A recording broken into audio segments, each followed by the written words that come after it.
লাঠি, মাথায় বাহারি ক্যাপ।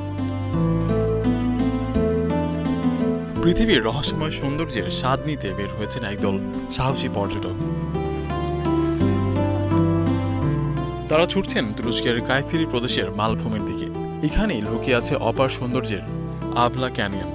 মূলত এটি একটি প্রাকৃতিক গিরিখাত যা আকৃষ্ট করছে হাজারো প্রকৃতিপ্রেমীদের। প্রকৃতির হাতে আঁকা এই জন্য এক জীবন্ত চিত্রকর্ম।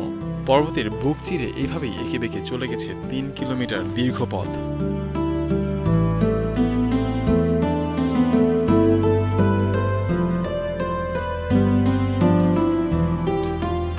দুপাশে নীরব দাঁড়িয়ে থাকা প্রাকৃতিক দেয়ালগুলো 15 মিটার পর্যন্ত উঁচু। এর ফাঁকি দিয়ে যখন রোদ ঢুকে পড়ে তখন লাল, খয়েরি, হলুদ আর সোনালী রঙে আলোকিত হয় চারপাশ।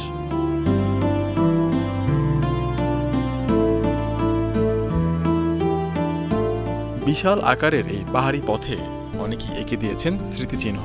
কেউ লিখেছেন নিজের নাম, কেউ বা প্রিয়জনের। বিশ্লেষকদের মতে দীর্ঘ সময় ধরে বয়ে চলা নদীর স্রোতে এমন রূপ ধারণ করেছে এখানকার প্রকৃতি। আহমেদ স্বাধীন, স্টার নিউজ।